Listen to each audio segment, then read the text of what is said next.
یقیناً اللہ رب العزت کا بہت بڑا شکر ہے، اس کا احسان ہے۔ ہم جیسے کمزوروں پر، ہم جیسے گناہگاروں پر اللہ تعالیٰ نے آج کی مجلس میں پہنچنے کا موقع نصیب فرمایا ہے۔ آپ یقین مانیں یہ مجلس بڑی مبارک مجلس ہے، جس کلام کی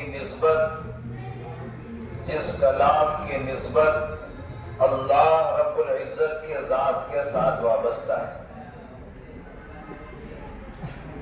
تو یقیناً آپ لوگ بڑے توجہ کے ساتھ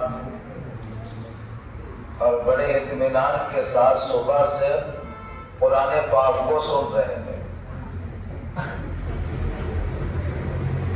قرآن پاک کو سننا یہ بہت بڑے نعمت والی بات ہے کہ اللہ نے زندگی میں مہینوں میں ایک ایسا وقت میں دیا کہ جہاں بیٹھ کر اطمینان کے ساتھ قرآن کو سن رہے ہیں۔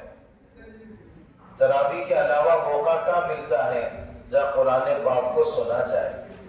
تو اللہ نے آج موقع دیا تھا، مکاتب کی برکت سے، بچوں کی برکت سے ہم سب یہاں حاضر ہوئے ہیں۔ اللہ تعالیٰ آپ کی حاضری کو بے انتہا قبول فرمائے۔ بڑی قربانیوں کے ساتھ آپ لوگ بیٹھے ہیں۔ حضرت عثمان غنی رضی اللہ عنہ فرماتے ہیں، جس کا دل قرآن پاک کے پڑھنے سے بھر جائے وہ مومن نہیں ہو سکتا، اس کے دل میں نفاق ہے۔ تو قرآن پاک پڑھنے سے، سننے سے مومن سیراب نہیں ہو سکتا۔ جیسے زمزم کے تعلق سے بھی کہا جاتا ہے، جس کا دل زمزم کے پینے سے بھر جائے وہ بھی منافق ہے۔ زمزم کے پینے سے مومن کا دل سیراب نہیں ہو سکتا، بھر نہیں سکتا، وہ تو اس کی چاہت موت تک رکھتا ہے۔ تو بہرحال قرآن پاک کو سننا یہ بہت بڑی توفیق کی بات ہے۔ ہم لوگ کتنے سرپرست ایسے ہیں، القرآن مکاتب فاؤنڈیشن کے تحت ماشاءاللہ اس کا مختصر تعارف سن لے آپ۔ اس کی بھی آواز ضروری ہے تاکہ پتہ چلے کچھ حرکت ہوگی۔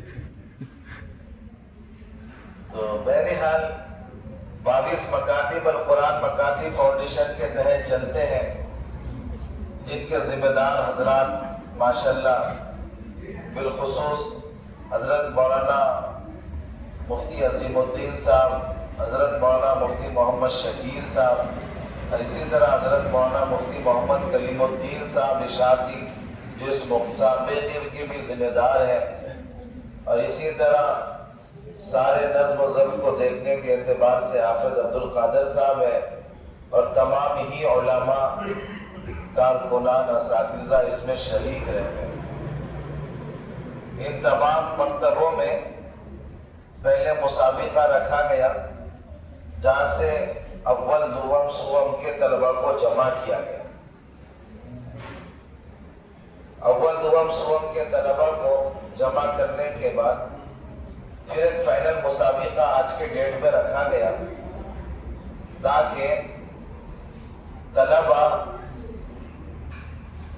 جمع ہو کر اپنی صلاحیت کا، اپنی محنت کا مظاہرہ آپ لوگوں کے سامنے کر سکیں، جو انہوں نے کیا الحمدللہ، یہ بڑی بات ہے۔ اب اس میں بھی اول دوم سوم ایک ہی چاہے گا، دو ہے، یہ لوگ جانچنے والے نمبر ہیں جنہوں نے بڑی امانت اور دیانت کے ساتھ الحمدللہ